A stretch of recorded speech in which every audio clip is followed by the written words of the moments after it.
Everybody, let's take our seats. I'd like to call the meeting to order. Folks, let's take our seats. This is the Transportation Committee meeting, Friday, July 21st at 9 a.m. Can the interpreter please explain the interpretation services?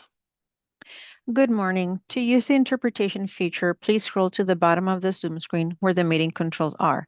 Click on the interpretation icon, World, and select English as your language. If you're joining through the Zoom mobile app, cell phone, tablet, etc., please press the ellipsis, then interpretation, and then choose your language.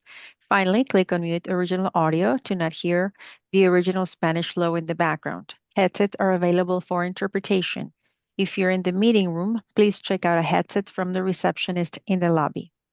Buenos días. Para hacer uso del servicio de interpretación, favor de desplazarse a la parte inferior de la pantalla de Zoom, donde aparecen los controles. Haga clic en el icono de interpretación globo terráqueo y seleccione Spanish, español. Si está utilizando la aplicación móvil de Zoom, celular, tableta, etc., presione los puntos suspensivos, luego interpretación y luego el idioma.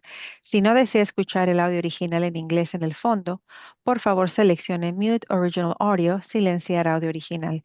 Contamos con auriculares disponibles para el servicio de interpretación. Si se encuentra en la sala de reunión, favor de pedir auriculares con la recepcionista en el vestíbulo. Gracias. Thank you. Thank you. I would like to take a moment to acknowledge the land that we call home. The tribal nations of the San Diego region have historically faced injustices. We acknowledge the harmony that existed between the land, nature, and its original peoples, who have since endured displacement, persecution, and systemic oppression. We pay our respect to the unceded territory and homelands of the 18 tribal nations in our region, the most in any county in the United States, from 4 cultural groups, the Kumaya-Degueño, the Sueño, the Copueño, and the Coilla. This land has nourished, healed, protected, and embraced them for many generations in a relationship of balance and harmony. As members of the SANDAG community, we acknowledge this legacy. We aspire to learn from indigenous traditional knowledge and experiences in undoing the injustices of the past. Please join me in the pledge.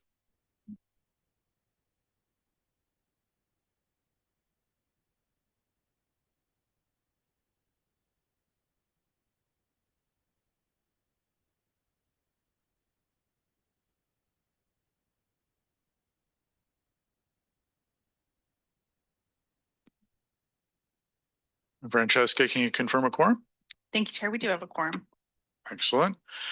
With that, we'll move into the agenda items. First item is non-agenda public comments and member comments for the meeting today for the purposes of expediency. I've asked the clerk to limit meeting comments to 2 minutes apiece, except for consent, which will be limited to 1 minute per person.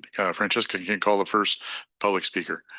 Yes, thank you. If you're on Zoom and would like to speak on this item, please raise your hand now. We have 2 people in the room who would like to speak, Purita Javier and Cesar Javier.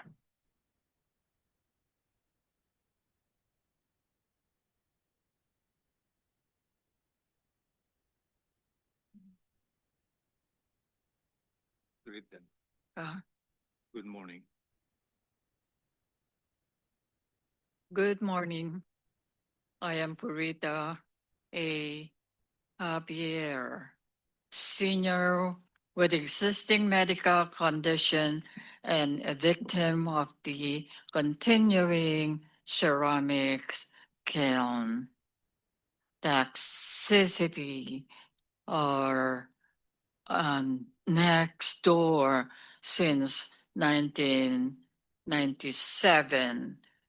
We are committed ourselves as community advocacy on sustainability since representing 77 residents in a neighborhood dedicated residential zone where hazardous home business should not be located.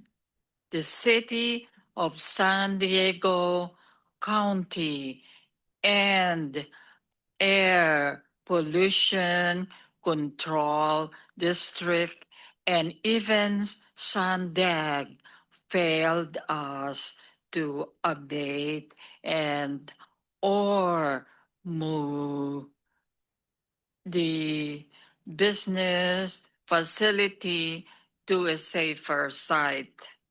We wish to amplify to you, creator of solutions worth critical to our elected officials' decision making.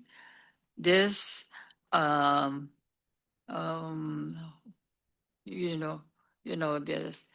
this, Thank you. Your time has expired. Our next speaker will be Cesar Javier, followed by Kate Pecora.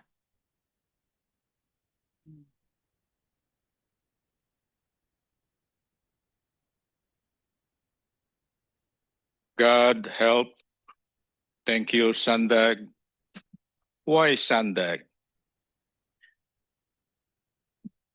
Because this is an association of thinkers, heavily participated by elected officials, expected to do the right thing. I think this is very clear, Sir Mario, Sir Sito, which we attended your council meeting twice, Solano Beach. If you remember, sir, we are hurt and live in fear in our own home. It's a decent physical single family which was dedicated to military servicemen after the war, World War II. In 1984, the homeowner next door put up his ceramics manufacturing business, a graduate of ceramics vocational program in Mesa College. The owner over the years tended beekeeping. Beekeeping with these toxic gases from ceramic scale? Come on. And he became a member of the San Diego Pottery Guild, 1992, based in Balboa Park. Historic park. He also tended marijuana. It's a federal violation in the same business during the pandemic. CDC, Control Disease Center, declared in 2020 health bulletin that ceramic skin operation, which is part and parcel of the business, emits toxicity. This is a fact. Why is the city? Thank you very much. Your time has expired. Our next speaker will be Kate Pecora, followed by Blair Beekman. Blair will be our final speaker. All right, good morning, everybody. My name is Kate Pecora, and I'm speaking today on behalf of the San Diego Accessible Rider Coalition. I'm also a small business owner of a disability advocacy consulting company and a resident of the county out here in Mission Valley. Every day in this county, people depend on wheelchair accessible door-to-door transportation to get to things like dialysis, to work, medical appointments, to see their families. And for many, there is no backup option. If a ride falls through, it's not a simple inconvenience. It means a mistreatment, a missed day of work. And that is the lens that I would ask this board to bring to the proposal to the cap. The individual awards at $2 million and divide the... Excuse me, this is not, sorry, this is non-agenda public comment. Or were you hoping to speak on agenda item 5? No, a non-agenda. Okay, it sounds like you're talking about item 5. But as a wheelchair accessible ride is not the same as a low-cost sedan. And I think wheelchair accessible van services require specialized vehicles, trained drivers, and more time per trip. So it costs meaningfully more to deliver more than the low-cost rides already widely available here. When funding is spread evenly, regardless of the type of service, it isn't neutral. It disadvantages one population that has no alternative. I also want to bring up the legal obligation that the city has, not just a preference. So today, under the ADA, transit systems must provide paratransit service genuinely comparable to fixed route transit. And when that obligation goes unmet, the consequences are well documented. So in Los Angeles County, for example, riders with disabilities brought a class action lawsuit against the Regional Transit Authority after years of no-shows, long delays, and riders stranded in unsafe conditions. And I don't want to see that in the city of San Diego or the county in that position. I'm encouraged that this board has faced this trade-off before. In 2023, the Transportation Committee and Board chose to consolidate Cycle 2 funding with a single provider specifically to protect continuity for WAV riders, and I'd welcome the same review here before Cycle 3 is finalized. It is about reliable, accessible transportation as a basic civil right. Thank you. Thank you. Our final speaker will be Blair Beekman. You can go ahead. Hi, thank you, Blair Beekman. Magandang umaga to everyone today. Umaga. That means hello, good morning in Filipino. I'm trying to say it. I've been trying to really make the point the past month, few months, and the importance of the future of ALPR use in real time in San Diego. Sorry about that. How important that is for ourselves. I've been reading the newspapers. A lot of killings are going on of young people going into crowded spaces with guns and across the country. It's a pattern and a habit I think we can better address. And I think we've already, before the incidents happened in San Diego, in the city of San Diego, we were really working on that issue already. I think it's an issue we can be addressing, and that young people and all of ourselves can better understand that using guns and violence to solve issues for greater good it doesn't work very well. It's kind of a backwards logic. I think we can make some really interesting progress with it. With that, ALPR use in real time. The city of San Diego had some real lack in how they could use ALPR use in real time with the incidents we had at the Islamic Center in Claremont Mesa area. They're having conversations privately behind the scenes right now. I think these conversations have to be open and public in how we discuss it. And I hope it's a whole county matter in how to discuss it, because we all have issues in our respective cities. We have to have a better communication and language set up. I have a lot more to say on this item. Thank you. Thank you. That concludes the public comments. Thank you. Do we have an agency update, Mario? Yes. Hello, good morning. As you're aware, the fare increase was ratified by the Board of Directors. A reminder that the first of two phases will be implemented in October 1st, 2026. Yesterday here at SANDAG, we hosted what we call the Big Four, the four major MPOs in the state. We hosted the other three, and between the four MPOs, which is SCAC from LA, MTC, well, as SCAC from Southern California, except San Diego, because they actually cover Imperial, Riverside, San Bernardino, LA County, and Orange County. MTC, which is the Bay Area counties, and SANCOG, which is the Sacramento COG, as well as SANDAG represent about 82% of California's populations. We had some good discussions. We discussed the joint SB 1087 bill that the four agencies have been proposing and been working with the author on it. It's moving through the legislator on it. We talked about CARB requirements, SB 375, the upcoming RENA cycles, as well as we had a very good discussion on transit fiscal cliffs, and thank you, Sharon, for being coming with us. And I think especially for MTC, it was very important for them to understand the challenges that we're having in this area as they fund their transit a little bit different. They have different organizations, so that's important. So it was a pretty good meeting. Also, last week, the board approved the agency goals. We already have some goals, but they were set up more to basically stabilize the organization for the last 2 years. So these new goals are basically in the same token, but now are moving into a more mature agency. This goal should be in place for several years.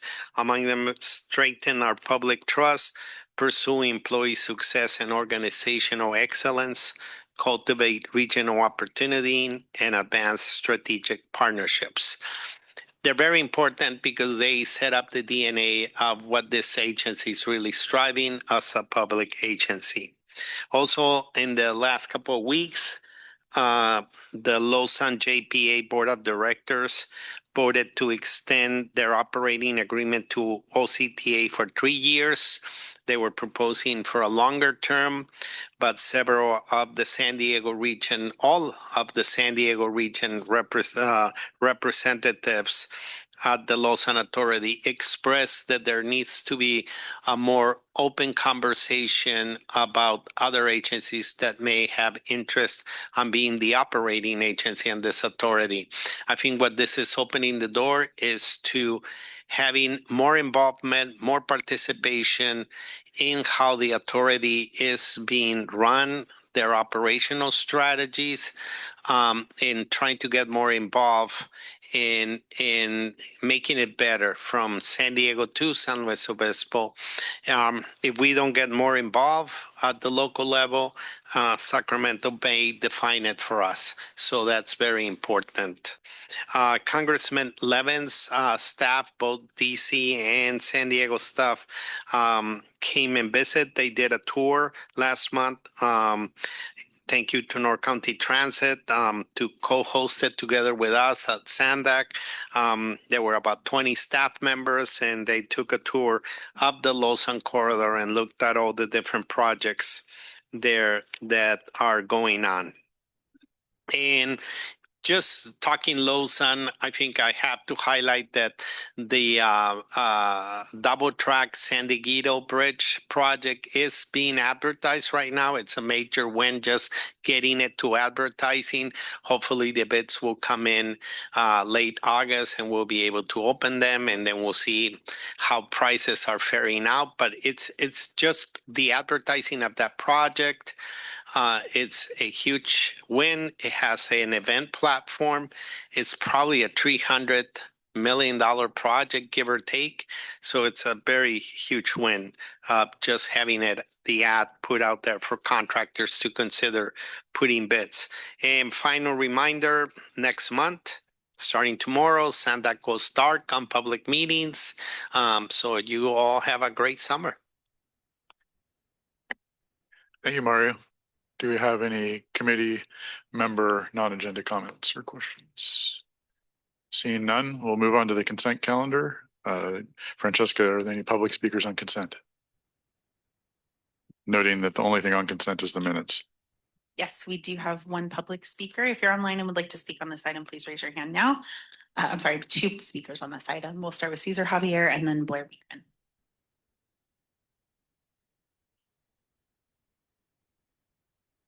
We will not tire. This is part of breathing the clean air. Transportation, the heart and soul of SANDAG, an NGO. When we say NGO, not elected leadership, an organization that caters on transportation circulation. Fundamentally, but who amongst the public understood this mission? The minutes is a source, documents, reminders of the good, bad, and ugly. Debate how we wish. Discussions about the color of money, the color of politics, the broad color of business, budgets, amendments, importantly, improvements. Thank God. Thank you very much. Moreover, Your time has thank you, Sandak. Our next speaker will be Blair Beekman. You can go ahead. Hi, Blair Beekman, to comment on last time, meeting minutes from last time. Just very much of a thank you that you're trying to work to have a neat, clean plan by September that we can have the fare freeze item. I just wanted to remind, if it doesn't come through by September and we have to work on it a little longer, that can be okay too, and study through the fall. And I've made different explanations how you can put a little extra money in there to continue such a steady effort if needed. So thank you again for your freeze fair ideas. Hopefully it can be implemented by September. And to quickly offer again, ALPR use in real time is an example not just for the city of San Diego, but for all the counties, for all the cities in the county to work on and consider. It's communication, but we have to be clear with safeguards in that communication. It has to be an open public conversation. Thank you. That concludes the public comments on consent. Thank you.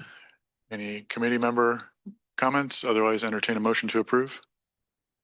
So moved by Mayor White. Have a second. Second by Councilmember Fleming. Please vote.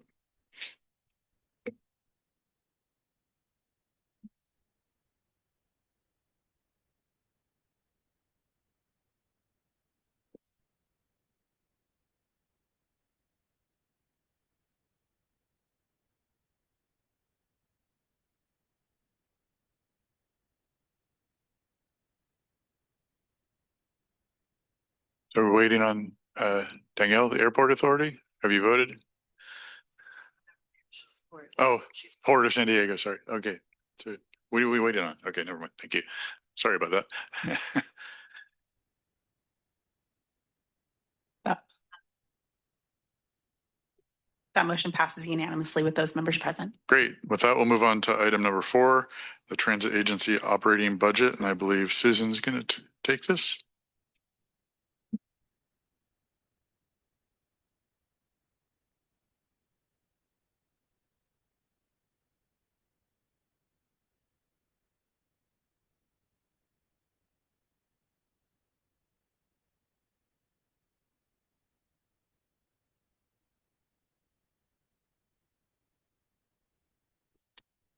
Good morning, Chair and committee members. I'm Susan Huntington. I'm SANDAG's Director of Financial Planning, Budgets and Grants.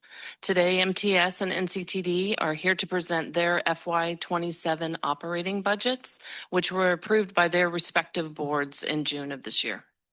Senate Bill 1703 established SANDAG as the consolidated agency, requiring SANDAG to review and approve the annual transit agency operating budgets and confirm their budgets appropriately incorporate the funding estimates and appropriations provided by SANDAG.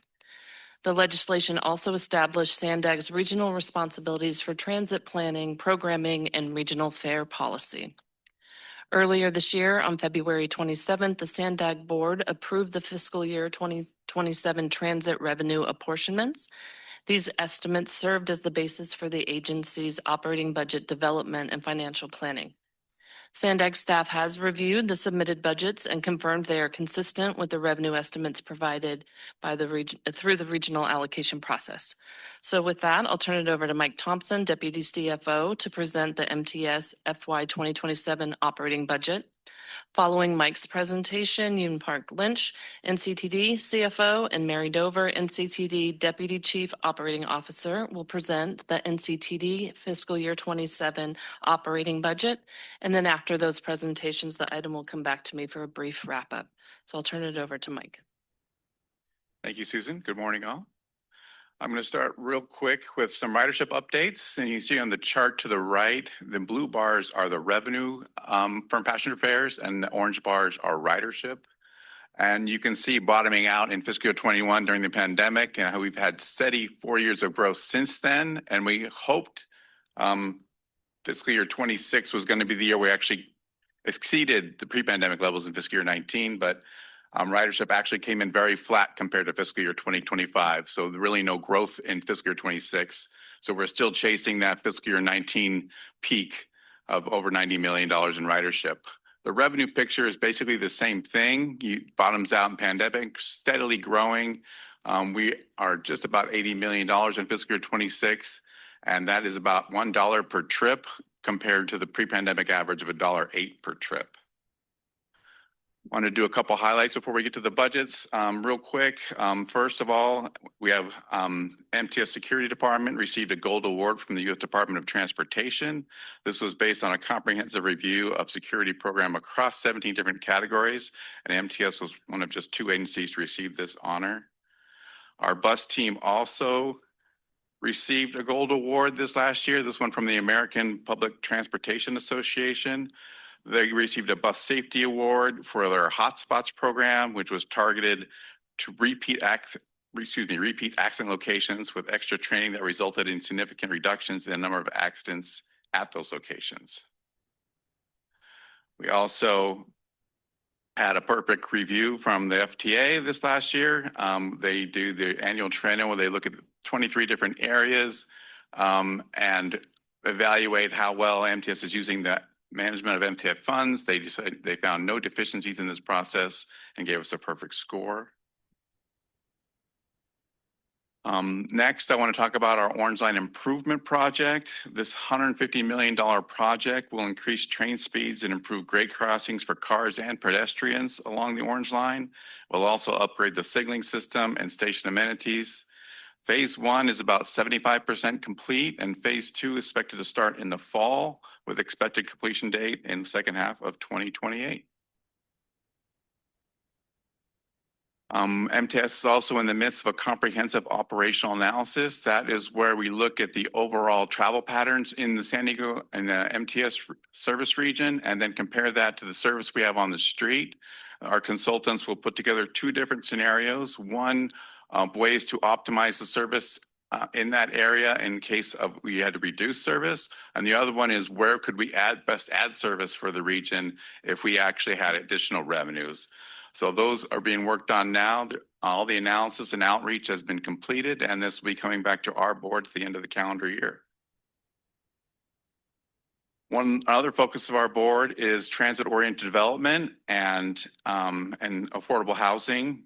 In March, the Skyline Transit-oriented development was opened in Rancho Bernardo Transit Station. It's 100 affordable units.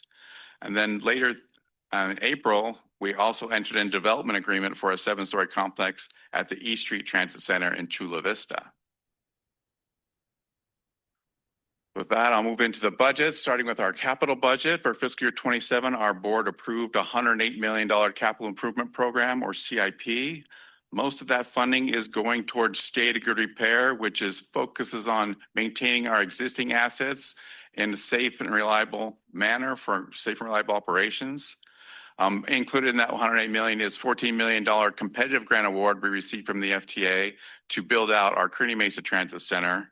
But majority of the rest of the funding is just going towards state of good repair. Our 5-year forecast put together by staff included over $1 billion of project needs in that 5 years, $700 million of which is just towards maintaining our existing assets in a state of good repair. There is another $500 million of other initiatives, and that includes all the compliance projects we have to comply with the state's innovative clean transit regulations. As of now, the 5-year forecast has about $400 million of funding identified based on our recurring funding sources. That doesn't include $500 million per year being shifted out of capital for the operating budget to balance our deficits on that side. So with that, we have a very large deficit, about $800 million over the next 5 years that we'll need to bridge, not only just for our state of good repair needs, for anything else we need to do. And we will continue to aggressively go after all competitive sources of funding to try to balance that gap. On the operating budget side, we are still operating with a significant structural deficit. That is where our recurring expenses will exceed our recurring revenues again this year. And our recurring revenue streams have not kept pace with the expense growth that we've seen over the last 5 years. For FY27, SANDAG is projecting TDA and Transnet revenues growing by 1% and 2% respectively. That's low growth is making this problem, continues to make this problem very challenging. On the passenger revenue side, we did have no ridership growth in FY26, but we are hoping to have a turnaround as we have seen things in the last few months of fiscal year turn around a little bit. So we did project 3% growth in ridership.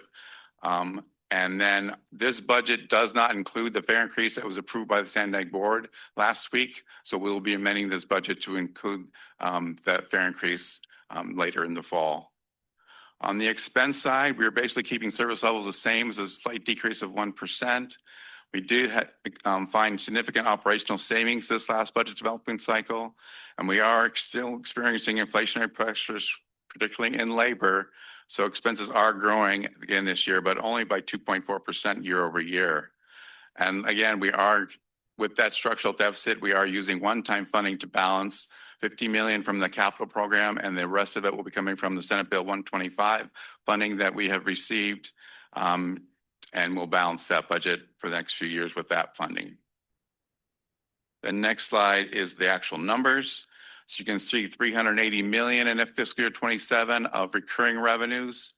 That includes 117 million of operating revenues, which is our passenger fares and other operating revenues, and 264 million of subsidy revenues, from our federal, state, and local funds.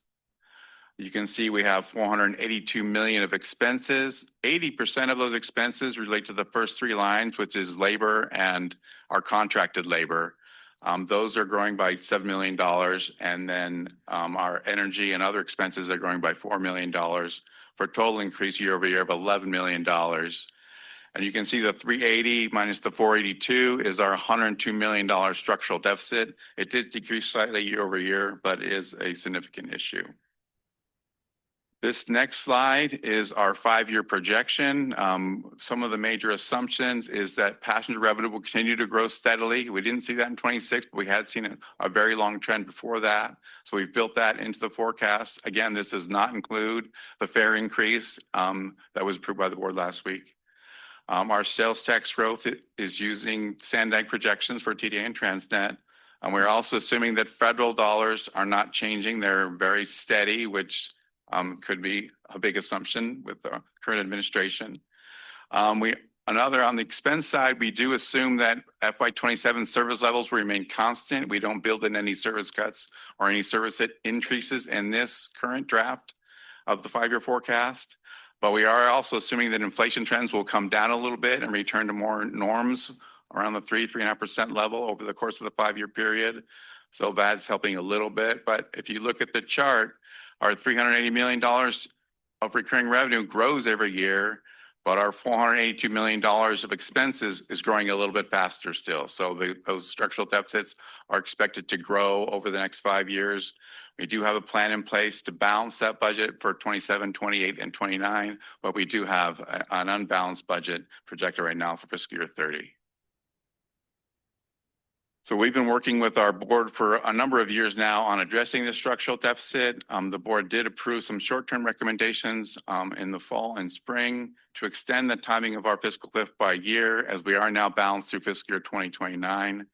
Our plan is to maintain as much service on the street as possible over this period, to look for additional operational expense savings, to continue to look for any sort of non-fare revenue opportunities and maximize those revenue sources, including advertising and naming rights.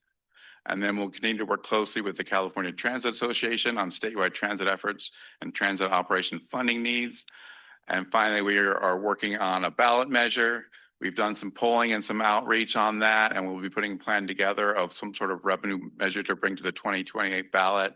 And then also we are continuing to finalize our comprehensive operational analysis to see what we can do with our service levels in the event of more revenues coming in or in the event of not receiving more revenues. With that, I'll turn it over to North County Transit District.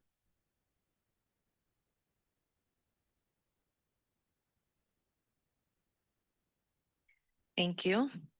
Good morning, Chair Zito and members of the Transportation Committee. My name is Mary Dover, and I serve as NCTD's Deputy Chief Operating Officer. And I'm joined by Yoon Park Lynch, who's our Chief Financial Officer, to provide you with an overview of NCTD's operating budget and capital improvement program. On June 18th, 2026, NCTD's Board of Directors adopted its FY27 operating budget and FY27 through FY31 capital improvement program. Investments in this budget and CIP are intended to advance NCTD's 5 core priorities: providing a world-class customer experience, ensuring our services are safe and secure for riders, employees, and surrounding communities. The San Diego region really showed out at the American Public Transportation Association. NCTD also received a Bus System Safety Award, Gold, for our category as well. Maintaining effective financial management of our system, being good stewards of the community and fostering strong intergovernmental partnerships, and cultivating a workplace that puts employees first. As you've heard previously on this committee and at SANDAG's Board of Directors, and as Mike just mentioned, transit agencies nationwide are anticipating challenging financial outlook in the coming years. Through this budget, NCTD staff worked diligently to manage expenses in the face of declining sales tax projections and uncertain funding sources at all levels, which Yoon will expand on in her section of the presentation.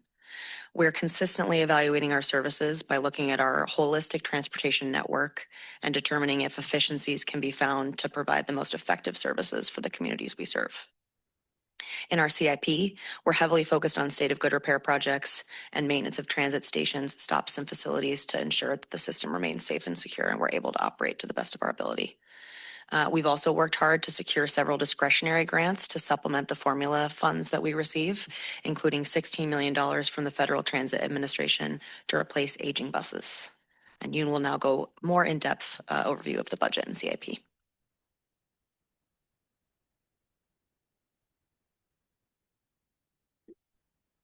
Certain funding projections for all level governments, decreasing sales tax revenues, high levels of inflation, skyrocketing fuel costs, unfunded federal state mandates, and property and liability insurance premiums that are surpassing inflation due to market conditions are posing significant challenges in the next 5 years.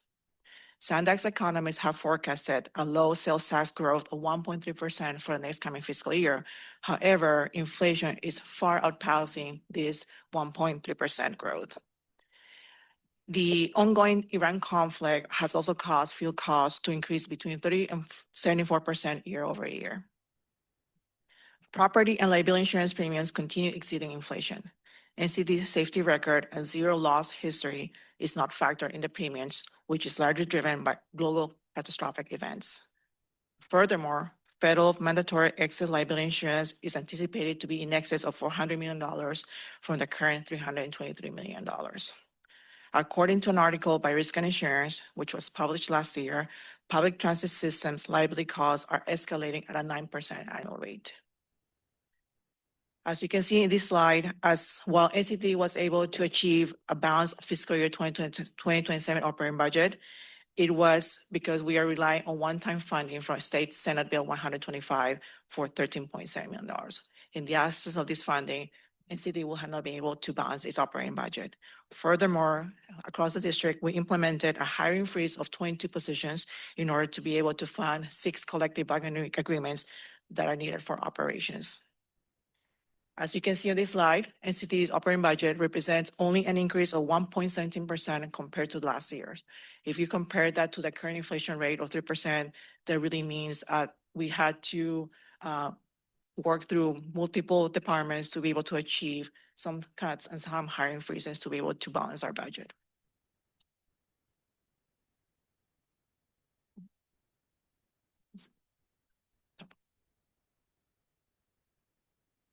For the next several years, as you can see in this slide, for the next several years, NCT must rely on sustainable funding sources to support operations and capital improvements, as further federal and state and one-time revenues are not anticipated. NCTD is currently collaborating with SANDAG to reprogram SB 125 funding that were previously programmed for our capital to be able to maintain our consistent service levels through 2030. So in this 5-year program, the SB 125 is not factored in, and we're still waiting for the allocation for year number 2. So once the allocation program is approved by the state, and once we receive the funding for year 2, NCTD should be able to fund operations to 2030. As well as MTS, we are not planning any service expansions in the absence of additional funding. In order to be able to fund a capital program, NCD will need to pursue competitive grants as our existing formula funds are not able to fund our capital needs for the next 5 years. As you can see in this slide, the table reflects that in the absence of competitive grants, we will not be able to fund any of our state repair capital projects beginning in, for the most part, in 28, 29, 30, with a de minimis spend for 29. For 20, I mean. So that concludes my presentation. So we are available for any questions. So as this committee just heard, both MTS and NCTD continue to face significant long-term operating funding challenges. Addressing these challenges will require a coordinated regional strategy, along with sustained statewide advocacy for more reliable transit operating funding. To support those efforts, SANDAG has convened a regional transit operations funding working group with transit operators to identify both near and long-term funding opportunities, evaluate potential policy changes, and develop a coordinated regional approach. SANDAG is also evaluating opportunities within the Transnet ordinance, including potential flow of funds modifications that could provide additional flexibility to support transit operations while remaining consistent with the intent of the ordinance and board direction. At the state level, SANDAG is working alongside transit operators, the California Transit Association, and regional transportation partners to elevate the need for sustainable transit operating funding. Current advocacy efforts include protecting existing transit funding, expanding flexibility in state programs that are largely capital focused, and identifying opportunities for additional operating assistance. The goal is to build a unified statewide voice that advances long-term, reliable funding solutions for public transit. And with that, Chair, I'll turn it back to you. Thank you. Francesca, do we have any public comment on this item? Thank you, Chair. We do. We have two public comments, Cesar Javier, followed by Blair Beekman.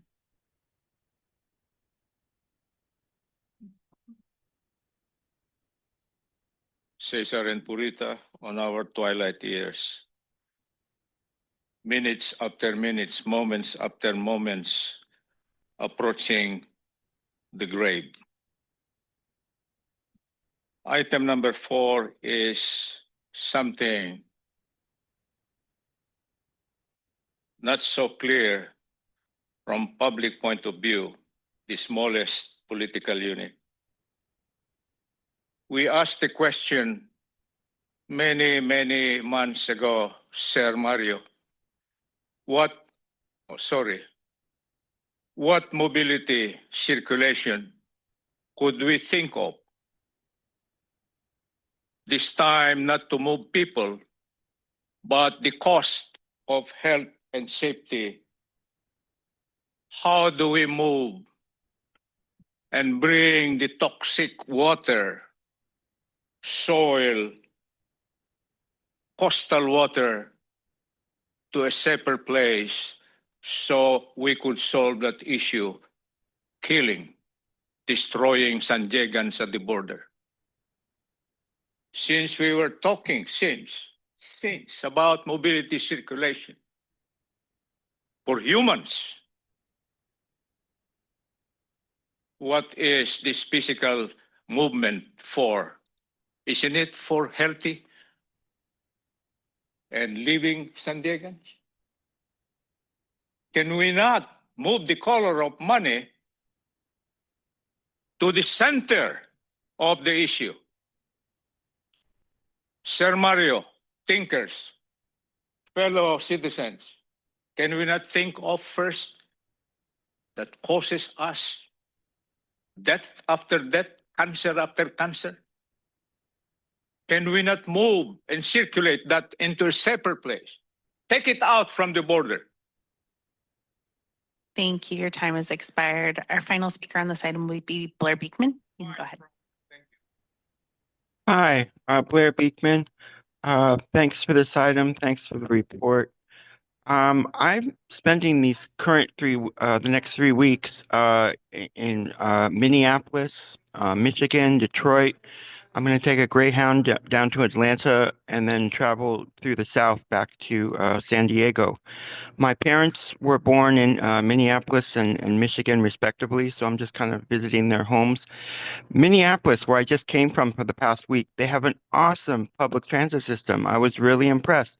They actually don't really charge fares, and you can just kind of get on board. I mean, they do have kind of some sort of transit security, but to check fares. But on the whole, they don't have a fare system. And I'm really interested how Mario described, we're in talking about these fiscal cliff issues a year or two ago now. how we're preparing for that future here at SANDAG for our bus lines in San Diego. I know it's a lot of work, and the Minneapolis system is a bit disorganized in how they do it. I'm wondering how we can be developing a more organized system that's systematic and clear about fare issues, and that we can get revenues from other sources besides fares. I suppose that's the main issue. Good luck in those efforts, what you can really be developing with that. I know it's a task in front of you you're trying to address. Really good luck in those efforts to really accomplish that. And I don't know what that is exactly, but I know you're trying, and thank you immensely. And good luck in those efforts to continue. Minnesota can give you some good beginning examples, or Minneapolis. So keep up the good work, and I'll give a report back on all the buses I traveled to. The Minneapolis line was great for getting from one place to another. They had a real direct service, and I was really satisfied with it. Thank you. Thank you. That concludes the public comments. Thank you. Are there any committee members, questions, comments? Quiet bunch today. Seeing nobody. Well, thanks for the presentation. I guess I just have one, and I'm sorry if you covered it and I didn't notice it. One question for the NCTD. I did notice in a footnote of one of the slides it said to cover the operating expenses, $50 million will be worked out of the double track project capital improvement program in collaboration with SANDAG. Is there a way to put that back, or we just don't know that we're going to need that money? Yeah, so this was part of what Yoon touched on. We worked hand in glove with SANDAG to find other funding sources for the San Diego project in particular. And that was to allow us to free up some of that SB 125 funding that we could use for operating. So we haven't factored that into the out years budgets yet, because it's not officially approved by the state on the SB 125 side. But yes, the San Diego project, we were able to supplement that funding with another source. Okay, great. So it's not expected to slow that project down. Thanks. And then just like with, I mean, MTS, just to confirm, you thought you'd be back sometime in the fall, maybe not here, but at least to your board with a projection of how the expectation of the fare increase is going to affect your budget. Is that correct? And then is the same question to NCTD? Yeah, we'll be going back to our board in September, October to put our new estimate of what the fare increase will net us. Just a guess at this point, but we will amend our budget at that point in time with that preliminary guess of what it's going to look like. My assumption is you'll be projecting ridership to be less than the 2.8% increase, but you know, the per rider revenue would go up or something like that, right? Yeah, something like that. Okay. And does NCTD have a similar plan? Yeah, so we're, because the projections, especially with the fare freeze program, we're not quite sure what the impacts to ridership and to our revenues will be. Should we generate enough revenues that we would have to go back to our board, then we will, but we're not anticipating that we'll have to at this point. Okay, great. Thanks. Yeah, go ahead, Mario. You know, we are working as a team, the two transit agencies, ourselves, and it's like we've mentioned, it's going to require a village hall in San Diego and the state to deal with the fiscal cliffs that the transit agencies across the state and probably across the nation are dealing with. We are looking at legislative fixes. We're looking into, at the end, it's money, and getting more efficient strategies like the San Diego Bridge and moving some SB 125 to make it available to the transit agencies. But it is something that it's going to be coming back in different ways and forms to the TC and to the board on, let it be our legislative strategies, let it be on other type of partnership or strategies. So it's going to be an ongoing conversation, as well as preparing engagement strategies with the two potential future administrations in the state and having that conversation. And the surface transportation bill that's being renegotiated in Congress right now, that's also going to require an engagement strategy.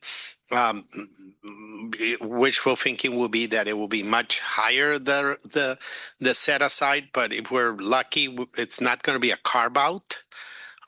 So there is a lot of moving pieces that we're all going to have to be working as a team.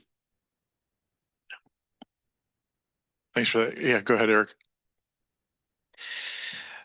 I just want to do a brief comment that, you know, I know that at our agency, NCTD, we are we've looked under every stone. We are looking at the way we can better serve our riders through adjusting, you know, what we can do to save money and still get people to where they need to go. But at the end of the day, the state is going to have to either choose to be supportive of transit or not. And I think we need to get a lot more serious with the way that we talk to them, because we've done everything we can do to juggle and keep the balls in the air.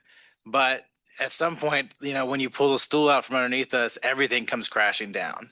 And I just don't think they're taking it seriously enough. So I'm certainly lending my voice as much as I can to the agency and to our agency as a whole, to really demand that they take this seriously and not just kick our can a year or two down the road, but really make a statement on the future of transit in our state. So. Thank you. Any other comments, questions? Just Yeah, go ahead, Jennifer. and I'll just say ditto as a member of the MTS board. I feel the same way. Our agency has really worked hard to try to find any way possible to keep MTS going, and I feel confident of that. So I feel the same way about we've really got to get more money from the state. So I just wanted to add that as well.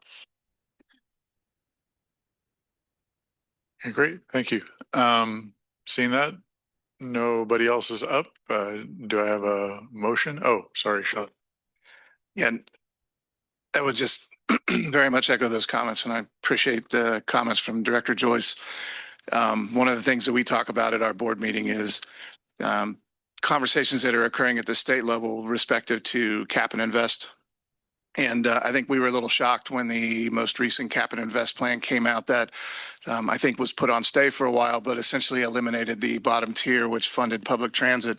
I struggle as a transit person that wants to see lots of transit happen in the state. I struggle with the idea that cap and invest is going to put somewhere in the neighborhood of $1 billion a year into a project semi-transit related that is really struggling to meet the original goal of the project and has struggled over the years to really get off the ground. $1 billion across the state for public transit would be astronomically helpful for us to be able to sustain operations. And I think it kind of goes into the conversations we have about the business aspects of public transit versus our beyond fiduciary responsibility to the public to provide a service that is affordable to them. San Diego County is extensively expensive to live in, and inflation continues to rise much faster than I think the income levels do. And that presents a challenge for us when historically as a public transit agency, and I can't speak for MTS, but for us specifically and any other agency I've worked at in the 4 states I've had the privilege to do so, that 10, 15 years ago, we were at 25 to 20% fare box return on our operations. And I think in our quest as a community to try to make sure that public transit is affordable for our communities, that number has dwindled down below 10%. And that's a significant cut to money that could be used for operational purposes. And so, I'm very thankful. We do have some great legislative folks in Sacramento that are working hard to kind of help us sort of manage these things. I think occasionally where we get caught up in the minutia is I see opportunities coming out of Sacramento to invest in technology for public transit. Well, we don't need technology if there's no service on the street, right? So I agree with the comments that were made by the TC committee members that we really need to refocus our efforts as a region. And I think we're already pushing it, but continue to focus our efforts on managing what that looks like long-term from to our elected so that they can take that to the governor's office, whoever that may be in November, and to anybody who's managing the transportation budget for us. So I appreciate the opportunity to speak on that. Thanks. Thank you. Go ahead, Sharon. if I can pile on a little bit, thank you for the comments from TC members about how important it is to really combine your voices in Sacramento to try to address this problem. You know, I think it's important for us to get out there the enormity of this for all of your cities. In the event that we have to cut $140 million out of our operating budget, which is big when you consider it's $500 million budget, many of your cities will lose all public transportation. It's equivalent to not having the light rail, the trolley over the weekend, not being able to service special events, Padres games, etc. So I think it's important now to have that in the forefront as we discuss our operating budget. We're doing what we can. North County is doing a yeoman's job trying to piece together a very challenging situation. And we're doing a lot for the community. As Mike had talked about our transit-oriented development. Is it going to be transit-oriented still if transit goes away? Keep that in mind as you're talking about your own housing element. So these are big issues, and we are trying to do what we can in the meantime. So thank you again. Thank you. Additional comments? Yes, one other curious question, Sean, since you brought up the technology aspect. I'm assuming this isn't a very notable impact, but I know we've talked about the costs of trying to maintain all of the different technology, fleet technologies, and particular fuel technologies that we're using at this point in time. Is that a notable contributing factor? I mean, I'm certainly a huge advocate for dealing with greenhouse gas reductions, but with respect to the impact on transit of switching from natural gas perhaps to electric, I'm not quite sure what the overall benefit there is. And, you know, are we working with that at the state level as well? Because, I mean, this seems ridiculous that we have to spend that amount of money for these fleets when you can get a pretty clean fleet out of natural gas as well. Yeah, we are. And listen, first and foremost, we want to be at the forefront of zero emission and trying to solve ways to deal with pollutants in our state. I always lead with public transit has been a pollution and carbon reducer for the entirety of its existence, because we are trying to provide an alternative solution to people who may want to drive some days, may not want to drive on others, to really sort of pull some of that stress off of our highways. So, you know, bottom line, no matter what type of a vehicle we're using, if there's more than, 2 or 3 people on it, it's doing its job to reduce those type of things. I think it's a little bigger than that. One of the things that we showed our board during our budget presentation was, out of our budget, there's approximately $7 to $10 million we're spending this year in just regulatory things that we have not had to deal with in the past. CARB, for example, has implemented a program where we have to pay someone to come in and check to make sure that our buses are compliant. I mean, we only do that with vehicles every 2 years. The current plan that CARB has out there has us potentially doing it twice a year for every single vehicle that we have in the fleet. And that's seems absolutely ridiculous to me, but somebody's making some money off of that. I don't know who it is. I assume it's CARB, but when we have conversations about technology in general, I mean, we were at the forefront in the state with Foothill Transit in Covina, West Covina, to bring hydrogen into our fleet. I mean, we have almost 40 hydrogen buses in our fleet, and we still do not have a vendor that can give us the supply that we need to run all 40 buses at the same time. We on average run somewhere between 15 and 20 of them, and the other 20 sit in our lot all day long being moved around. In fact, at one point in time, we were unable to secure hydrogen in low pressure gas form due to an issue they had at the supplier, and we had our buses sitting for almost a month, didn't move off the lot. Our electric buses, they run great. They get about half the mileage of our compressed natural gas buses. So when we talk about like these technological advances, especially in the electric sphere, we really have not seen The advances that we were promised 10, 15 years ago, where we were going to move from 125 to 150 miles a day on battery electric bus to 250 to 300, it's just not there.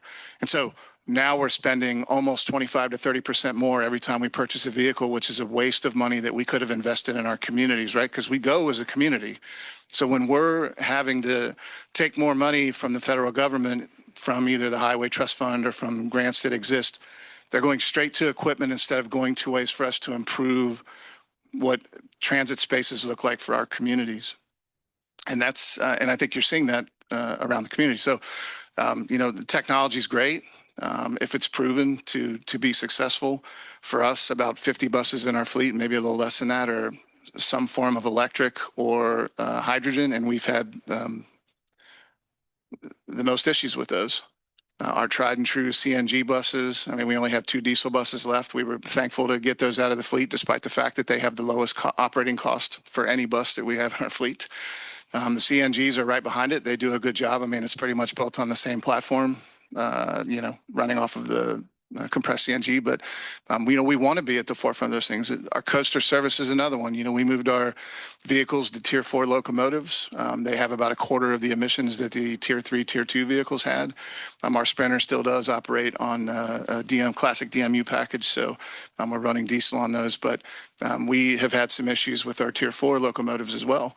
Just because of the new technology that's on those, and we're trying to go to a potential hydrogen platform on Sprinter, based on a partnership we have with the state.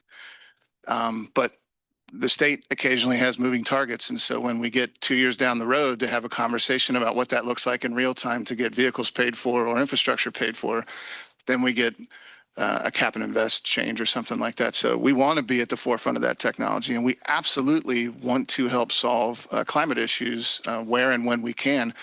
But that's, for us, that's about 5% of our budget that will be spent this year on just regulatory issues, bus stops. We used to be able to just put in a concrete pad. Now we have to do an entire NEPA analysis. Something that used to cost $5,000 now costs 35 to 40 grand because we have to have somebody come in and get a core sample and do the work. And that's just unnecessary to the process. We're not building a giant building. We're not tearing up tons of land. We're just trying to put in a shelter.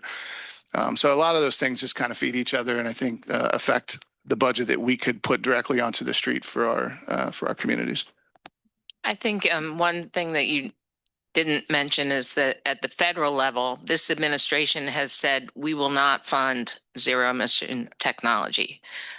So the program, the Low-No program, which transit agencies all use to go to zero emission, is defunct. And so now what you're seeing is a lot of the manufacturers in that space are dropping out, going either bankrupt or just getting out of the business of zero emission buses. And we've already seen it. Our charge management software, BP Pulse, they've told us they're not going to support the platform anymore. So now we have to scramble to find another provider, which we will, hopefully. And then, we are having a hard time getting some of the infrastructure. And then in talking to the people who manufacture the buses, they're even thinking, well, we're going to get out of that business if no one's going to be buying zero emission buses. So it basically could be taking that part of the industry off the table.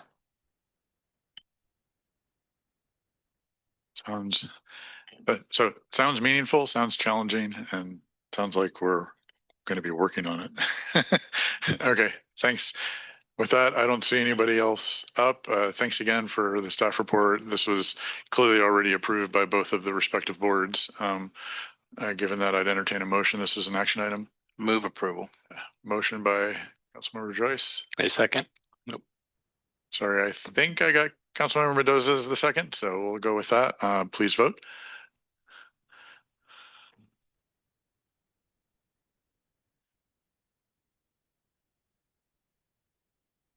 No, we lost Joel, it looks like.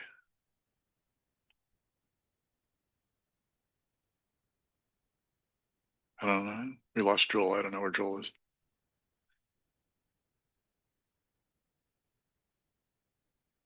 That motion passes unanimously with those members present.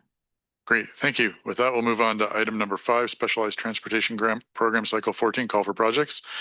Looks like I'm handing this off to Ali Vasquez.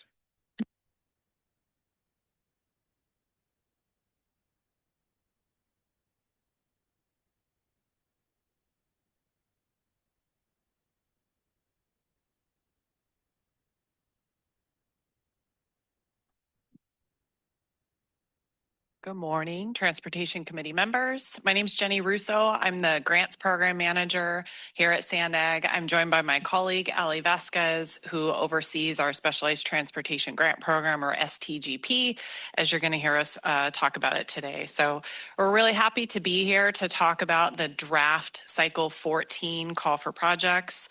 As you may recall, we bring our grant programs to this committee twice. So this is our first instance of bringing it to you. We have a draft, as I mentioned, that's in the agenda materials today. What we're really looking for is your feedback on that call, on the criteria, so that we can incorporate any comments that you have. We're going to continue to engage our stakeholders as well. So this is just the first stop on the process to developing a final. That will come back to you, as Ali will mention later, to your September meeting, where it would then move on to the Board of Directors and ask them to approve and release that call. Oops. So the Specialized Transportation Grant Program, or STGP, provides funds to improve the mobility for older adults and individuals with disabilities when the existing transportation services are insufficient, they're unavailable, or they're inappropriate for the user. Eligible applicants include nonprofits, our local government agencies, our transit operators, tribes, and private transportation providers as well. So the funding is typically dispersed every 2 years through what we call a call for projects, or competitive process. And to date, the STGP has awarded about $72 million through 13 competitive cycles. So there's 3 different eligible grant types, as you can see on this slide. First is mobility management services. Those are things like travel training to teach individuals how to use our public transportation system safely. It also includes things like a transportation brokerage, so it matches a rider to a transportation provider. And then also things like a one-call, one-click center that shares trip information and eligibility to folks. Next are operating grants. These are operating projects, of course, and they cover the costs of operating a transportation service. So things like mileage reimbursement, volunteer drivers, things like that. And then lastly are capital projects, and those are either contracted transportation service. So if an entity is using a third-party provider, that would fall under capital, and also anything like a vehicle purchase, software or technology, things like that. So funding for this program, it's actually 2 programs, comes from 2 sources. First is the Federal Transit Administration Section 5310 program. It's also called the Enhanced Mobility of Seniors and Individuals with Disabilities. And the second one is the Transnet Senior Mini Grant Program. So Section 5310, of course, coming from the federal administration, has to follow the federal rules and regulations. So it's a little bit strict. It's a little bit tangly on how we work with it, where the Senior Mini Grant Program is coming from the Transit Ordinance. So we have a lot more flexibility in how we use our Senior Mini Grant funding. So for Cycle 14, we have about $17.2 million available through both grant programs. The majority of that is coming from the Section 5310 program. As you can see, it's about $10.12 million. And then a little bit over $7 million coming from the Senior Mini Grant Program. So we're proposing to distribute this funding actually through a 3-year grant cycle. So it would cover 3 years instead of our typical 2. The reason we're considering this change is we're trying to reduce that administrative burden on our applicants as well as staff. And so they have a little bit more predictability in their funding, and it helps the riders find continuity in the service. We've been doing a lot of outreach on this program, so making sure that all of our applicants are aware that we're making this shift, because we know that they need to help plan accordingly and know that we're proposing to make this change. So there are some similarities and some differences between these 2 sources, as we've kind of summarized for you on this slide. For example, the target population for the Section 5310 is older adults that are age 65 and older, where on the Senior Mini Grant, it's age 60 The 5310 service area is also defined by the federal regulations, which is the urbanized area of our region, while the senior mini grant program covers countywide, including the rural section. So eligible applicants for the 5310 include the same as senior mini grant, but they also include tribes, other public agencies, and private providers. And then lastly, 5310 allows the purchase of property such as vehicles, software, or other equipment, while these purchases are not eligible under the senior mini grant program. So this is a map that shows the funding recommendations from the last competitive cycle. This is a good representation for you of where those awards have been distributed across the previous cycles. So the green shading shows the service area of each of the recommended projects, and that darker shading indicates that there's more providers in that specific area. And as you can see, there's more providers that serve destinations in the central and the eastern part of our county, including the jurisdictions of San Diego, La Mesa, Lemon Grove, and El Cajon. The map also shows that the rural areas of our region receive less funding from both sources. But if you're wondering why that is, it's because of the eligibility of the Section 5310 program, as I mentioned. So it's restricted just to the urbanized area. Caltrans actually facilitates the 5310 program for the rural portion of the region. So you're not seeing that reflected on this map, but they do also receive funding specifically for the rural region through 5310. So that color, if we were to kind of overlay the two of them, would light up a lot more in that darker green color. It's just not shown here because this is our portion of that funding. So you may recall that geographic distribution has been talked about on some of our recent grant programs, like the Smart Growth Incentive Program and our Active Transportation programs. For this program, the STGP, staff is not recommending to use a geographic distribution methodology because the data is already showing that that funding is being distributed broadly across the region. And this is largely due to the composition of the applicants and the service area. So trying to implement some sort of strategy we don't really think would work well because of the composition of the applicants and how they're already serving that region. It's not really something that you could kind of force through a criteria or through an adjustment. So this grant program has been around since about 2006. One of the recipients of our funding is the Consolidated Transportation Services Agency, or the CTSA. They're an organization that coordinates specialized transportation services through resource optimization and centralized trip coordination. So these services are considered mobility management, as I talked about 3 types. So the CTSA receives about $190,000 annually from our Transportation Development Act, or TDA funding, and it competes for additional funding through the grant programs. So in 2019, a performance audit of our TDA funding recommended that SANDAG work with the CTSA to pursue additional funding to supplement the services that it's providing. So when considering our Cycle 11 call for projects in 2021, this committee recommended that the board directly allocate 25% of the funding to the CTSA. The direct allocation supported that TDA funding and the CTSA's mobility management activities, including their transportation brokerage, the coordination of the Council on Access of Mobility, or CAM, and the operation of its information and referral services. So for the next 2 grant cycles in 2023 and 2025, the TC continued to recommend and the board approved the same direct allocation. So our staff report has a table that outlines the amount of 53 funding that was available in each of those cycles and the direct allocation amounts that were provided. So you can see those for context.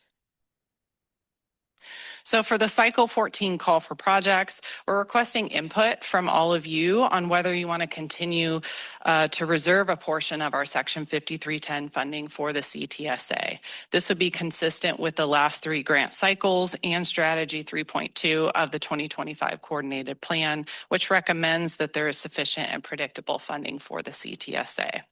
If the board were to approve this direct allocation, staff would recommend allocating about $1.92 million. This would be consistent with the same methodology that we used in the prior cycles, and it would leave about $8.19 million in competitive funding for the call for projects.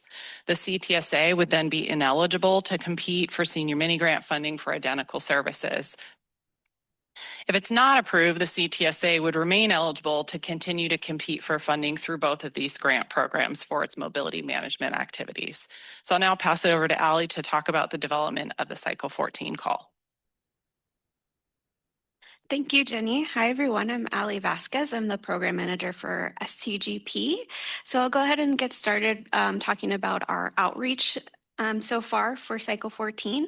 So we kicked off the cycle on June 23rd, 2026, and sought feedback from the Social Services Transportation Advisory Council, or STAC, on the historical STGP evaluation criteria. We also hosted a webinar, which was attended by over 50 specialized transportation stakeholders, and we received input from the Independent Taxpayer Oversight Committee, or ITOC. During our efforts, we learned that documenting transportation needs and equity was key to stakeholders, but they often cited accessibility significance under this category. In response to this, we renamed this criterion to need and accessibility and increased its weighting, focusing directly on reducing barriers for older adults, individuals with disabilities, and underserved communities through accessible information and equipment. Second, stakeholders and ITOC requested stronger emphasis on innovative technologies and user feedback. So we incorporated these elements into both the operational plan and need and accessibility criteria, encouraging providers to use rider surveys and comments to improve scheduling, reliability, and communication. Next, stakeholders agreed coordination was important, but they requested clarification on what coordination means. So we responded to this by providing a definition of coordination in the glossary while maintaining the overall coordination and outreach criterions weight. Potential applicants also requested clearer guidance on eligibility. So we refined these sections in the overall call for projects by covering expanding eligible expenses and project types explanations by funding source. Finally, given the higher stakes of moving to a 3-year funding cycle versus 2, ITOC recommended additional outreach, so staff will host another webinar in late August to gather further feedback on both the call and the draft criteria. So next, I'll dive a little deeper on specific changes that we made in the evaluation criteria, and that's shown in magenta here on this slide for you. To reiterate, we increased the weight of the need and accessibility criterion based on stakeholder feedback, keeping the underlying factors and definitions consistent with our prior cycles. Second, we streamlined the evaluation process by bundling performance monitoring and outcomes with operational and implementation plan criterion. We also combined proposed performance measures into the financial stewardship criterion, and this reduced duplicative criteria for both applicants and evaluators to align with overall staff goals to ease the SANDAG grant application process.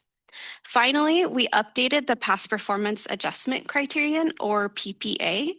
PPA is something unique to STGP.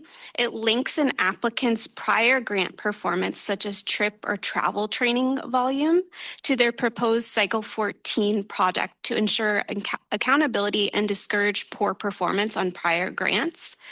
The key change implemented there is that we propose not rewarding positive points for PPA this cycle. This ensures that first-time applicants are not penalized, but still incentivizes good prior grant performance. This slide encapsulates our award sizes for this anticipated award sizes for this cycle. The minimum threshold is $50K for both 5310 and Senior Mini. The maximum awards are capped at $1.6 million for SMG and $1.8 million for 5310. To reiterate, the total estimated competitive funding amount for SMG is $7.08 million and $10.12 million for 5310, or $8.19 million if the board reserves funds for the CTSA. These figures build on our Cycle 13 baselines, but we do welcome any feedback on whether these award limits align with projected grantee needs. So as Jenny mentioned, the call for projects process is long. We are still in the input phase. We will continue this until the summer, until the final call for projects is approved and released in October. And then we anticipate that the grant applications will be due in January of 2027. And that we will notify grantees of awards in spring of 2027. And then SMG grants will start in summer of 2027, and then the federal Section 5310 grants will start in the fall. So as we mentioned, this process is iterative, and we welcome even more comments on the draft call for projects. In attempt to get more outreach or provide more opportunities for public comments, we do have an online form where you can put in feedback anonymously on the draft call. So we wanted to share that here. So please feel free to provide your own comments later or even share with your constituents. Thank you. I'll go ahead and pass it back to Jenny. So as we mentioned earlier, today's presentation is to inform the grant program and ask for your input on the draft materials that are included in the report. So there's a draft call for projects, which is attachment 2, and the evaluation criteria are attachments 3, 4, and 5. We're also looking for direction from you on whether to do another direct allocation for the CTSA. So on this slide, we have some questions to help guide the input that we are looking for today. We're also interested for any other questions or changes or suggestions that you may have that are not listed on here. And with that, I will turn it back over to the chair. Thank you, Jenny and Ali. Francesca, do we have any public comments? Thank you, Chair. We do. We have 4 commenters in the room and 2 online. We'll start with Cesar Javier and then Deborah Martin.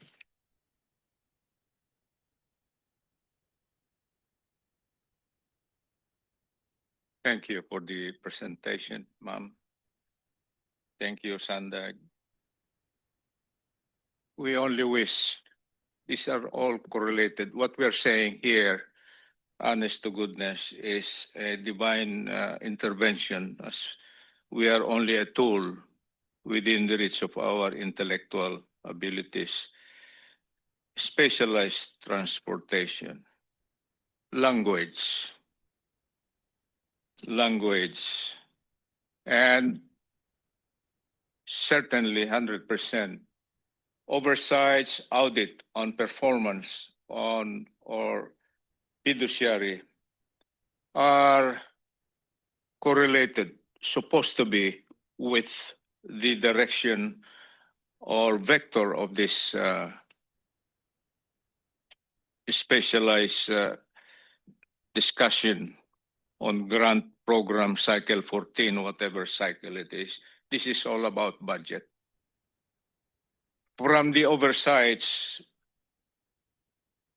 we could derive, some direction on how to call for projects, some kind of a lesson from the products of this audit, oversights. ITOC, name it, triennial, biennial. So we could clearly derive the rightful decision. We wonder, this is the core of SANDAG, and yet the members, organizational-wise, to us, seems inadequate. There was no some kind of spiritual or intellectual debate. Thank you very much. Your time has expired. Our next speaker will be Deborah Martin, followed by Arun.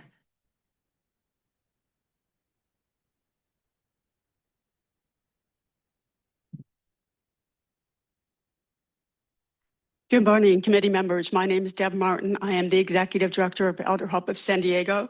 I'm also here representing the Coalition of Specialized Transportation Providers, which includes Jewish Family Service, Travelers Aid Society, St. Madeline's Sophie Center, Peninsula Senior Center, the Center for Senior Wellbeing, and Elder Help. These organizations represent over 300 years of transportation and social services here in San Diego. With their transportation programs, they offer a wide range of supportive wraparound services to low-income seniors and individuals with disabilities. There's a lot to unpack here. I only have 2 minutes, so I'm going to highlight a few things. We have a lot of concerns and questions about the new criteria. We'd like to say that the 2-year cycle should remain in place and see the max award sizes reduced. So more programs can be funded. Fewer grants in a 3-year grant cycle would cause a lot of valuable programs to close. We recognize that this may be administrative to reduce the work, but we believe there are critical and necessary programs that deserve the committee's support. We also believe discussions and decisions around the CTSA carve-out and funding 5310 and Senior Mini Grant Fund should be held in concert together. They are integrated. One is funding the other. What happens if a CTSA vendor is changed in the middle of a cycle and there's a carve-out situation? All of those are integrated and should be looked at holistically.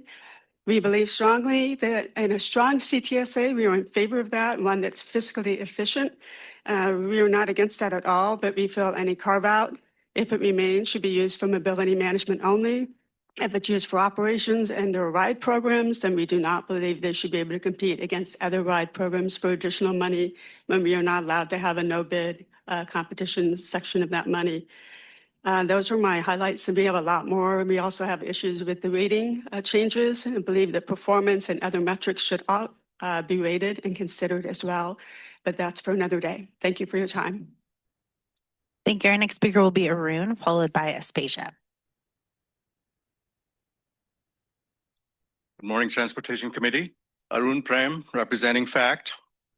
Thank you, SANDAG staff, for the thoughtful proposals. I urge the committee to support the set-aside, to continue supporting the set-aside for the CTSA, to support services like the establishment of the brokerage, which we created 12 years ago, which has reduced the cost of transportation significantly. We've invested 70 new accessible vehicles in the community through our efforts to coordinate services in San Diego. We provide 40,000 rides in all of your cities, which help people with disabilities, people who need the most expensive and the most difficult form of transportation that we need in this county. So please support that. I thank SANDAG, and I am grateful that they prioritize coordination also as part of this cycle where there are 10 additional points for coordination. And in this fiscal environment where we're talking about so much hardship, I think one of the ways, in addition to getting more money from the feds and the state, another way, which is maybe not as hard, is to coordinate and make services more efficient locally. So I hope we will consider that, and I thank SANDAG for calling attention to that issue. And finally, my point on, I also have some negative comments on the financial stewardship section under contracted transportation. This section and the scoring criteria proposed here creates, it segregates applicants, and it creates 2 classes of applicants, which is really unfortunate. And I'll explain why this is unfortunate. A nonprofit can provide a ride for $12, which is, I'm not sure where that happens, but for $12, you can buy a ride and you get the maximum 5-point score for that. Thank you very much. Your time has expired. Our next speaker will be Aspasia, followed by Blair Beekman online.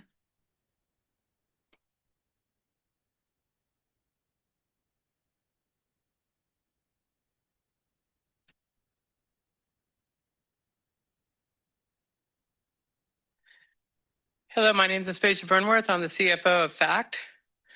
I work for that guy. I'm here to talk about, again, the fiducial responsibility section 4.2. And I'm here to talk about the criteria breakdown. So on the criteria breakdown, it's based on per trip cost. And that's what I want to focus on is per trip. And as Arun mentioned earlier, the beginning line for that is $12. So if you just think about that for just 2.5 seconds, what is a $12 trip? A $12 trip, it would be a non-wave accessible vehicle. It would be a very short distance trip. So maybe from North Park to UCSD Medical Center in Hillcrest, maybe somewhere in close to the neighborhood. But if you were coming from La Mesa to the UCSD Medical Center, it's going to cost more. So what we fear is by having the prioritization based on trip cost, that our fear is that it would help to marginalize the traditionally marginalized and deserve the already unserved.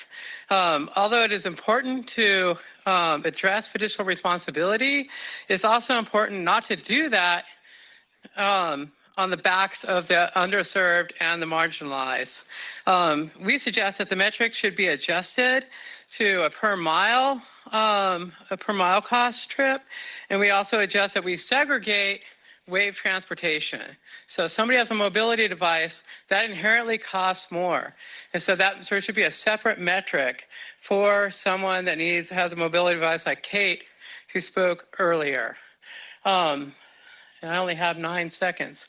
I want to thank the board here for their public service, and I also want to thank Allie and Jenny for the amazing work they do in the grant office here at SANDAG. Thank you very much. Our next speaker will be Blair Beekman, followed by Drew Decker. Hi, thank you. Blair Beekman. I'm sitting on a bus in Battle Creek, Michigan right now, so my sound may be a little weird. Sorry about that. Thank you very much to the previous public comment and to the non-agenda public comment. You know, SANDAG has gotten a lot better in focusing on the needs of how to focus on, elderly ride sharing programs and, those sort of services. You brought that back into an important focus. And I'm wondering from that, what people mentioned here today, how can we begin to better think about, the future of ride sharing programs overall and how they can be functional here in San Diego? Some examples were given previously. Good luck in the efforts. Here in Battle Creek, they have a ride sharing program where, you can call and get a ride wherever you're at. Unfortunately, it costs $10 for each ride. I find that price a little high. But, other cities are practicing things, and I just wanted to remind yourselves of that. Good luck in the efforts that we do it more responsibly this time and figure out good systems. Thank you. Thank you. Our final speaker on this item will be Drew Decker. You can go ahead.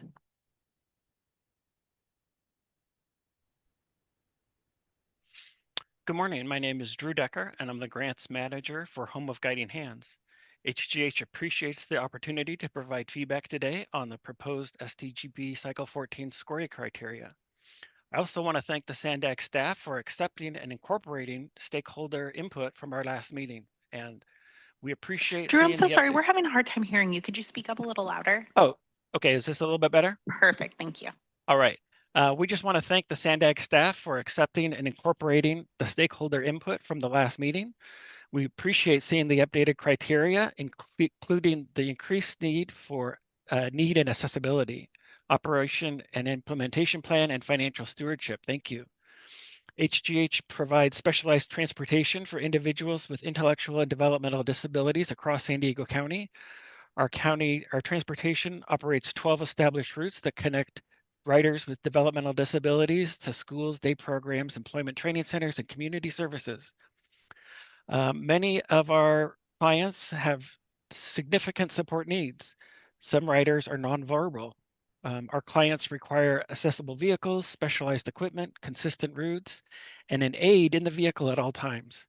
For these riders, transportation is not just a need, it's a structured support that allows them to be safe and access programs and services. So we support SANDAG's interest in improving coordination, reducing duplication, and increasing efficiency. But our remaining concern is that some of the coordination examples presented at the previous STGP presentation may not be practical for every provider. For example, for organizations like HGH, vehicle sharing is not a realistic option. Our vehicles are branded, assigned to fixed routes, and used to provide transportation for riders with intellectual and developmental disabilities. Also, our insurance and operating structure are not designed for shared vehicle use with other organizations. And a general transportation model built around dispatching and shared vehicle accessibility may work for some riders, but it is not appropriate for riders who need fixed routes, familiar routines, specialized support, and an aid in the vehicle to travel safely. We hope SANDAG will continue to recognize that providers may not be able to meet every coordination example because of how their services are structured. Organizations should not be penalized for operating a transportation model built around safety, consistency. Thank you so much. Your time has expired. Thank you. We appreciate your accepting our input. Thank you. And that concludes the public comments on this item. Thank you, Francesca, and thanks to all the public speakers. I realize it's a lot to try to get in with limited amount of speaking time, so I do appreciate. I did see, Arun, you wrote email. I don't know if it went to the whole board, but I hope the whole committee you do, and for the other public speakers, including Deb, submitting the written comments also helps in the future as well, so we can make sure we can adequately review all of your feedback. But I appreciate you coming out and speaking. Thanks for that. Any committee member comments or questions, Jennifer? Yeah, I received Arun's email yesterday also, and I didn't have a really good opportunity to get back in touch with him or ask him any questions. And so I did want to ask specifically, one thing he was specifically asking about, which both speakers touched on, was it's page 83, the 4.2 cost per one-way passenger trip. Is this like, how is this different from previous cycles? And I'm just wondering what the reasoning was, if it is a change. Thank you for asking. So to clarify, this is not a new criteria at all, but we do change the ranges every cycle because obviously costs fluctuate. Something that is different though is under this criteria, we did separate paratransit from other specialized transportation operators simply because, like the public commenter stated, there's just so many different service models out there. And for paratransit, obviously costs are different than for a nonprofit volunteer driver program. And so that's what our intention was by categorizing it that way. But that being said, we're still open to public comment on this, and we really appreciate feedback. We want to make sure that these ranges work for applicants or potential grantees. Okay. Yeah, and that's my only ask is, they're questioning that, so please take a careful look at that. And then the other speaker, I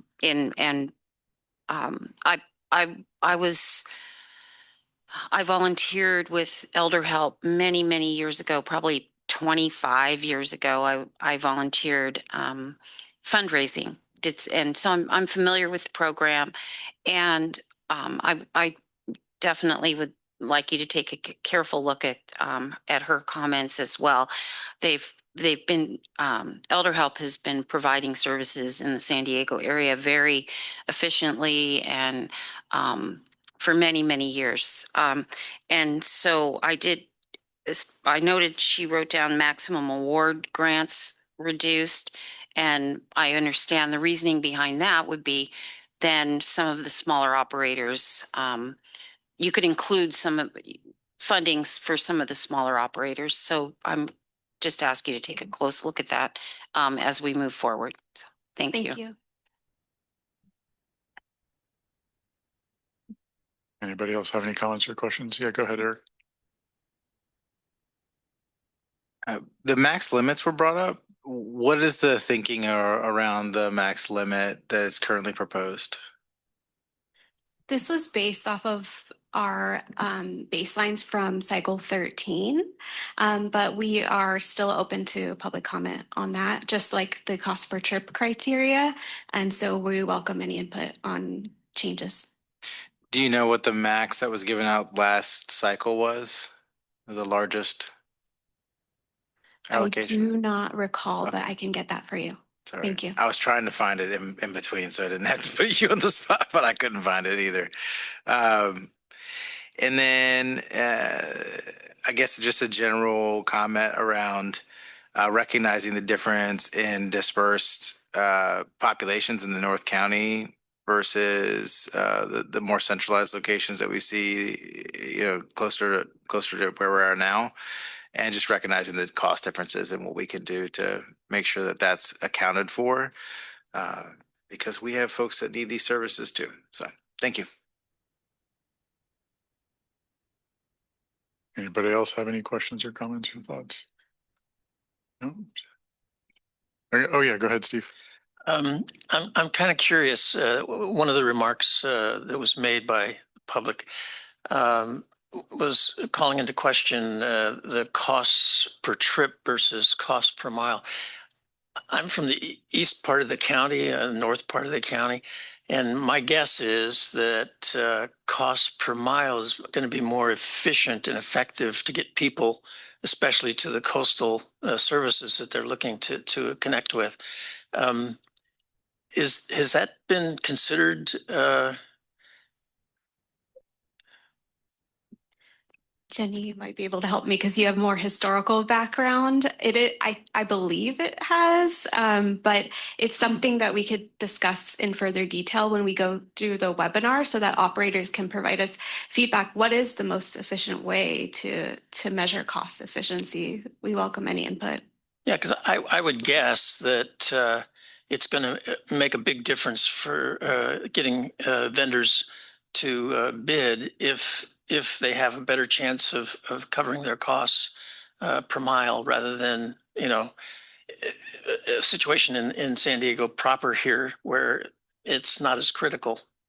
Yeah, we've been collecting a lot more data through the grant programs over the last, 2 cycles, 3 cycles or so, where I think prior to this, it's always been based on cost per trip. That was the most efficient data that we had. But as we've been collecting more information, now we have at least a bench to look at instead of trying to guess, well, what does it cost? What does it look for? Relying on everybody to kind of tell us what their magic number is. We try to use based on data that we have and escalate and things like that. So it's something we can take back and look at what we've been seeing and compare that and ask our stakeholders and say, does this seem about right? What would that look like? What would be a good range for you?